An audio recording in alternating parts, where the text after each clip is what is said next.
Bonjour à tous.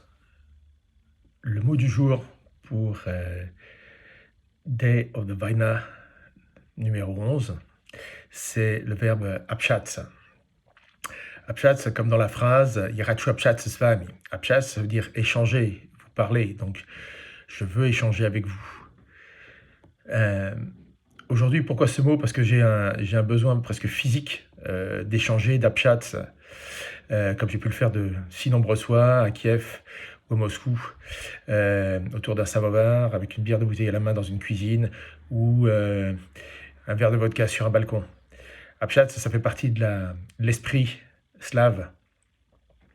Euh, Apchatz, c'est aussi un des fondements de notre démocratie, pouvoir se parler, échanger ensemble de façon libre, sans danger, ne pas être d'accord de ne pas être d'accord, et c'est OK. Et ça, aujourd'hui, comme le dit Alessia, mon ami russe de Saint-Pétersbourg, qui maintenant étudie à Lyon, et qui a 50% de sang ukrainien, la société russe, aujourd'hui, ne peut plus apchatz. Les gens dans les familles ne peuvent plus apchatz, parce que la société est fracturée. Tout comme de l'autre côté de l'Atlantique, certaines familles, certaines communautés sont fracturées entre les pros et les anti-Trump. Et ça, c'est vraiment triste. C'est la fin de la démocratie, en fait. Euh, donc aujourd'hui, plus que jamais, j'ai besoin d'apchatz avec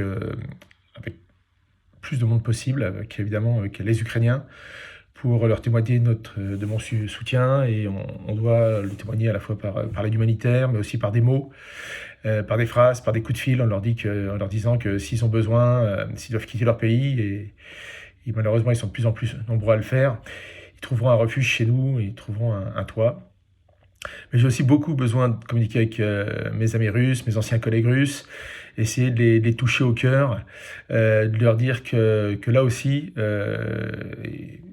tous ceux que je connais, ils sont contre la guerre, et ben qu'on les soutient, qu'on sait les risques qu'ils prennent en parlant contre la guerre, parce que soi-disant la guerre n'existe pas en Russie, dans cette période de regel, où le Kremlin interdit la communication. Le Kremlin veut que les gens ne se parlent plus, que les gens deviennent des bêtes de guerre, en fait. Donc voilà, il faut leur parler, il faut échanger avec eux, il faut leur expliquer que bien sûr qu'on n'est pas leurs ennemis, qu'on ne l'a jamais été, qu'on ne le sera jamais, mais qu'on est leurs amis.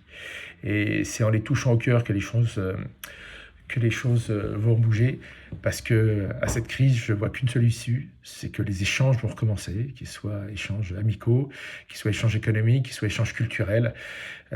C'est dans l'ordre des choses. Le regel va laisser place à un dégel extrêmement puissant, qui fera que la démocratie va probablement s'implanter pour de bon en Russie. Alors ça prendra peut-être quelques semaines, quelques mois, mais c'est ça la seule issue. Donc en attendant, communiquer, échanger par tous les moyens avec les amis russes, avec les Ukrainiens, échanger entre vous, et profitons de ce luxe qu'on a ici en France, où on peut échanger et on peut se parler. Bonne journée à tous.